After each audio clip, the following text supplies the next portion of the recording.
시편 146편 5절에서 10절까지 시편 146편 5절에서 10절까지 한 절씩 교독하시도록 하겠습니다. 야곱의 하나님을 자기 도움으로 삼으며 여호와 자기 하나님에게 자기 소망을 두는 자는 복이 있도다.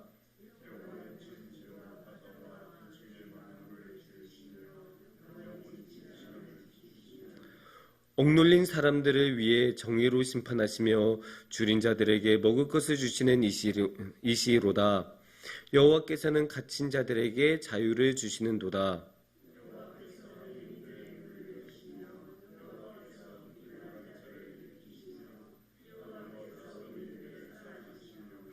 여호와께서 나그네들을 보호하시며 고아와 과부를 붙드시고 악인들의 길은 굽게 하시는도다.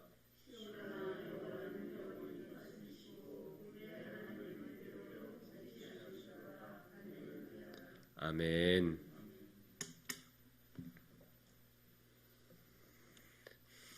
예, 쇼생크 탈출이라는 영화 아십니까?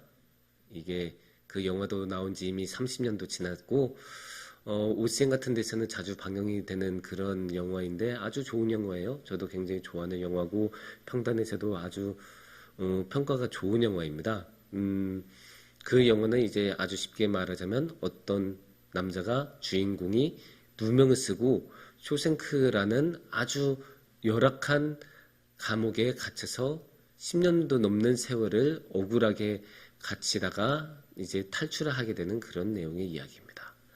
근데 생각하면 우리야 이 영화에서 탈출한다는 것을 어느 정도 생각을 하겠지만 본인은 그렇게 감옥에 오래 갇혀 있었을 때 얼마나 힘들었을까요? 자신이 저지르지도 않은 범죄에 대해서 형벌을 받고 자신이 한 일이 아닌데도 거기에 대해서 처벌을 받아서 10년이 넘는 세월을 감옥에 갇혀 있다면 얼마나 끔찍했을까요? 그러면 이 주인공은 그 긴 세월, 10년이 넘는 세월을 어떻게 감옥에서 버틸 수 있었을까요? 저 같은 사람은 일주일이라도 그렇게 억울하게 갇혀 있었으면 그 마음이 너무 힘들어서 버티지를 못할 것 같은데 그 사람은 10년이 넘는, 주인공은 10년이 넘는 세월을 버텼습니다. 그게 가능했었던 것은 희망을 끝까지 잃지 않았기 때문입니다. 그 주인공이 뭐라고 했냐면 영화 가운데서 기억해요. 희망은 좋은 것이라는 것, 아마 가장 좋은 것일 거예요. 그리고 좋은 것은 절대로 죽지 않아요. 감옥에 지금 너무나 억울하게 갇혀 있지만 언젠가는 이 감옥에서 나올 수 있다는 희망, 언젠가는 다시 제대로 된 인생을 살 수 있다는 희망, 언젠가는 다시 자유로운 인생을 살 수 있다는 희망을 주인공은 잃지 않고 있기 때문에 끝까지 주인공은 버티면서 살아갈 힘을 계속 얻을 수 있었고 그렇게 버티고 계속 살아간 끝에 주인공은 그 지옥 같은 감옥에서 나올 수 있었습니다. 이렇게 보면 희망이 얼마나 중요한지 알 수 있습니다. 어쩌면 희망은 우리 인생에서도 가장 중요한 것 중에 하나일 것입니다. 성경에서도 희망은 항상 중요하다고 언급이 되죠. 특히 희망을 다른 말로 뭐라고 나옵니까? 소망. 당연히 모두들 아시고 계시죠? 소망이 얼마나 중요한지 또 얼마나 많은 성경 구절들에서 소망을 강조하는지 여러분 모두 아실 것입니다. 가장 대표적인 것으로 뭐가 있을까요? 믿음, 소망, 사랑은 항상 있을진데 고린도전서 13장 말씀 여러분들 모두 아시고 계시죠? 그만큼 성경에서도 소망은 너무 중요하다. 희망은 항상 중요하다라고 강조하고 계십니다. 그런데 여기서 우리가 생각해야 되는 것은 희망을 어디에 초점을 두느냐. 그러니까 무엇의 희망을 두느냐, 희망의 내용이 무엇이냐를 우리는 생각해 봐야 돼요. 그러니까 만약에 저의 희망이 만약에 축구선수였다. 그러면 제 인생을 그 희망에 맞춰서 다 그렇게 바꿀 거 아니에요? 그러면 이제 축구선수가 되기 위해서 이렇게 열심히 매일 조깅도 하고 또 공 다루는 연습도 매일 해야 되고 또 팀 훈련도 열심히 참여해야 될 거 아닙니까? 만약에 제 희망이 최고의 가수가 되는 것이다 하면 매일 발성 연습도 이렇게 하고 이렇게 나오면 안 되겠죠? 발성 연습도 잘하고 높낮이, 감정 표현 이런 거 다 해야 될 거 아니에요. 이게 당연히 사람은 자신이 희망하는 거에 따라서 삶의 내용이 바뀌고 그렇기 때문에 무엇을 희망으로 두느냐에 따라서 우리 인생이 바뀌기 때문에 희망의 내용은 그 무엇보다 중요하다고 할 수 있습니다. 그렇다면 우리는 무엇을 희망으로 둬야 될까요? 사실 어려운 질문 아니죠? 당연히 하나님입니다. 예, 당연히 하나님이죠. 오늘 말씀에서도 5절을 보면 뭐라고 나옵니까? 5절에 여호와 자기 하나님에게 자기의 소망을 두는 자는 뭐가 있습니까? 복이 있도다. 예, 그 복이 있다라는 거는 그렇게 하라는 거잖아요. 성경에서는. 그러니까 어떻게 하라고요? 여호와 자기 하나님에게 자기 소망을 두어라. 이런 말씀, 이런 권면의 말씀이라고도 볼 수 있는데 성경에서도 당연히 이렇게 하나님한테 여호와에게 우리의 한 분밖에 안 되시는 하나님에게 우리의 소망을 두어라 라고 이야기를 하고 있습니다. 그러면 이렇게 하나님한테 소망을 두면 무엇이 좋을까요? 어쩌면 약간 의아한 질문일 수도 있어요. 왜냐면 우리는 항상 당연히 교회 학교 다닐 때부터 뭐든지 하나님이 최고고 예수님이 중심이고 웬만한 질문은 다 하나님이 정답이잖아요. 그러니까 왜 우리가 하나님에게 소망을 둬야 되는지 생각을 깊이 안 할 수도 있어요. 너무나 당연한 질문이고 너무나 당연한 대답이니까요. 그래도 오늘의 말씀에서는 명확하게 보여주고 있어요. 왜 우리가 하나님한테 우리의 소망을 둬야 되는지. 그 보면 처음에 가장 중요하게 물론 이제 이렇게 희망을 하나님한테 둬야 되는 이유에는 너무나 여러 가지가 있겠지만 오늘의 말씀을 중점으로 두면 크게 두 가지를 이야기할 수가 있을 것 같아요. 하나는 하나님께서는 약한 사람들을 지켜주십니다.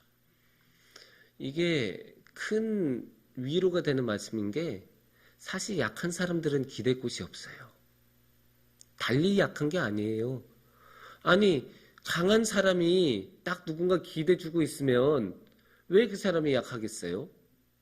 강한 사람에게 딱 버텨주고 자기는 지금 처리하지 못하는 일이 있어도 딱 누군가 대신 딱 나타나줘서 대신 다 처리해주면 그게 왜 약한 사람이겠어요? 그건 이미 강한 사람이죠. 자기 자신의 힘은 아니어도 충분히 강한 힘을 가지고 있는 사람이라고 말을 할 수 있습니다. 하지만 보통의 약한 사람들은 억울하게 누명을 써도 하소연할 곳 하나 없고 아무리 언론사 열심히 제보해도 받아주는 사람 하나 없고 그런 식으로 너무나 힘들게 외롭게 억울하게 살아갈 수밖에 없는 약한 사람이에요. 그게 약한 사람이고 그래서 그 사람들의 삶은 고단할 수밖에 없습니다. 하지만 오늘의 말씀에서는 하나님께서는 그런 약한 자들을 도와주신다고 하거든요. 특히 7절을 보면 어떻게 나오냐면 억눌린 사람들을 위해 정의로 심판하시며 라고 나오잖아요. 이것만큼 명확하게 보여준 게 어디 있어요?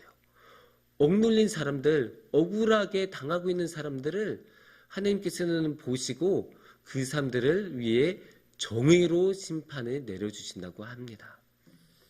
좋습니다.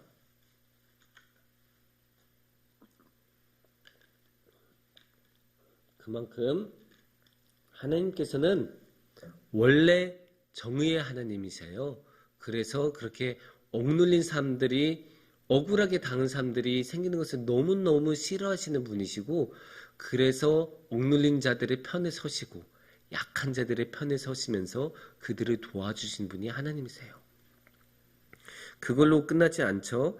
8절을 보면 여호와께서 맹인들의 눈을 여시며 비굴한 자들을 일으키시며 의인들을 사랑하시며 이렇게 나오잖아요. 여기 맹인들 어떤 분들이세요? 대표적으로 신체적인 약자잖아요. 맹인이 그 시각 장애 때문에 하실 수 없는 일들이 많은 것 우리 다 알잖아요. 특히 옛날 이 성경이 쓰여지던 그 옛날 시대에는 말할 수도 없었을 거예요. 이 눈앞을 보지 못하신 분들이 겪었을 고난, 어려움, 아니면 조롱이나 그런 모든 것들을 생각하면 이루 말할 수도 없을 텐데 그런 분들을 지켜주신다고 하나님께서는 이야기하고 계시고, 또한 비굴한 자들, 어떻게 보면 비굴해질 수밖에 없는 자들이라고도 할 수 있을 텐데 누가 인생을 비굴하게 살고 싶겠습니까? 그러니까 어쩔 수 없이 비굴해질 수밖에 없었던 사람들, 그런 사람들도 지켜주시고 건져내 주시고 도와주신다고 하나님께서는 말씀하시고 계시고, 또 9절에 보면 나그네들을 보호하시며 고아와 과부를 붙드시고 라고 나오죠. 제가 전에도 한번 말씀드린 적이 있었지만 나그네, 고아, 과부, 구약 성경에서 가장 대표적으로 이야기하는 약자 3종 세트입니다.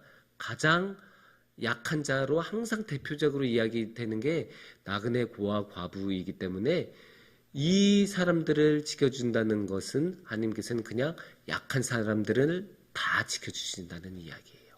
이렇게 하나님께서는 7절, 8절, 9절 너무나 명확하고 자세하게 약자들의 편이라는 것을 천명하고 계시고 나는 약한 사람들을 도와주실 것이다 선포하고 계시는 것입니다. 이렇게 하나님께서는 약한 사람들에게 마음을 쓰시고 있기 때문에 약한 우리들로서는 너무나 위로가 되고 이 약한 자들을 보살펴 주시는 하나님에게 우리의 삶을 맡겨드릴 수 있습니다. 그리고 여기서 하나님께 소망을 두면 좋은 이유 두 번째를 이야기를 할 수가 있을 것입니다.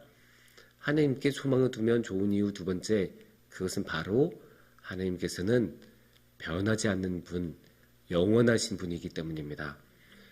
10절을 보면 어떻게 나옵니까? 여호와는 영원히 다스리시고 내 하나님은 대대로 통치하시리로다. 그렇게 나오죠. 영원히 다스리시고 대대로, 그러니까 쭉, 이것도 결국 영원이라는 말씀이죠. 영원히 통치하신다. 이게 얼마나 좋은 말씀이냐면 사실 사람이 휙 편하고 이게 계속 왔다 갔다 하면 갈피를 맞추기가 힘들잖아요. 어떨 때는 너무나 잘해주다가도 조금만 지나면 갑자기 대면해지고, 이러면 어떻게 그분에게 우리의 인생을 맡길 수 있겠습니까? 우리의 인생을 맡기는 건데 우리의 소망을 그분한테 두기 위해서는 믿을 만한 분이어야 되잖아요. 우리가 믿고 맡길 만한 분인데 하나님께서는 영원한 분이에요. 그냥 3일 정도 잘해주시고 휙 변하시는 분이 아니시고 영원히, 오늘도 그렇고 내일도 5년 뒤, 10년 뒤, 100년 뒤, 200년 뒤 쭉 앞으로 지금부터 영원까지 있는 모습 그대로 한결같이 약자를 도와주신 모습 그대로 계신 분이 하나님입니다. 그러니까 우리는 하나님을 믿을 수 있는 거고, 그래서 우리의 소망을, 우리의 인생을 하나님께 걸 수 있는 것이죠. 그러니까 우리는 정말로 하나님께 감사합니다 말씀드리면서 하나님께 소망을 드릴 수 있는 것입니다. 그렇게 소망을 우리가 하나님한테 드릴 때 우리의 삶은 그래도 조금 더 나아지고 그래도 조금 더 행복해질 거예요. 왜냐면 생각해 보세요. 우리 인생이 만약에 하나님이 없다면, 이 세상에 하나님이 안 계셨더라면 우리가 누구에게 이 정글과 같은 이 돈의 사회에서 돈만 이야기하고 힘만이 모든 것을 통용되는 이런 사회에서 하나님이 안 계셨더라면 우리는 누구를 의지할 수 있겠습니까? 그렇게 생각하면 정말로 이렇게 약자를 지켜주시는, 우리를 지켜주시는 하나님이 계시다는 것은 우리에게는 너무나 큰 은혜이고 그런 하나님께서 우리를 초대해 주시고 자신의 소망으로 삼으라고 말씀해 주시는 하나님께 너무나 감사할 수밖에 없는 것이죠. 희망에 대해서는 여러 가지로 말을 할 수 있겠지만 저는 희망에 대해서 내일을 기다리는 힘이라고 한번 말해 보고 싶어요. 희망이 없으면 내일이 기다려지지 않거든요. 내일이 와봤자 또 그냥 괴로운 하루가 올 뿐이니까 그냥 내일이 오나 마나 설레지가 않는데 희망이 있는 사람에게는 내일이 오는 게 설레요. 그리고 왜 우리는 설렐 수 있습니까? 내일 또 하나님을 만날 수 있기 때문에. 오늘의 하루가 끝나고 지친 우리는 잠에 들지만 또 잠을 자고 일어나서 힘을 얻으면 내일의 하나님을 또 우리가 만날 수 있다는 희망을 가지고 살아갈 수 있기 때문에 우리의 삶은 희망으로 가득 차 있고 그 희망을 우리가 하나님에게 두고 우리가 하나님께 나아가면 약자를 지켜주시는 영원하신 하나님께서는 우리를 기꺼이 받아주시고 영원히 사랑해 주실 것입니다.